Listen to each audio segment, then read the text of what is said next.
மீன் பிடிக்க வேட்டையாட போவார். அப்போது அவருக்கு வைக்கப்பட்ட பேர் தான் இந்த வேடன். ஸோ ஹீரன்தாஸ் முரளிக்கு அவங்க நண்பர்கள் வச்ச பேர் வந்து வேடன்.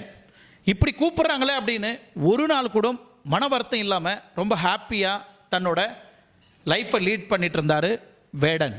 இந்த பேரை வச்சு நான் எப்படியாவது உலகமே போற்றக்கூடிய வகையில் நான் மேலே வந்து காமிக்கிறேன்டா அப்படின்னு ஒரு சேலஞ்சிங்கோட வந்தவர் தான் இந்த ஹீரன்தாஸ் முரளி வேடன் அவர்கள்.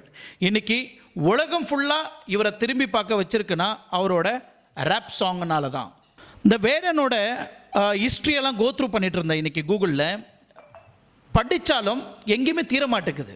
காரணம், அவர் எழுதின ஒவ்வொரு வரிகளும் ஒவ்வொரு பாடல்களும் இருக்கக்கூடிய உண்மைத்தன்மை.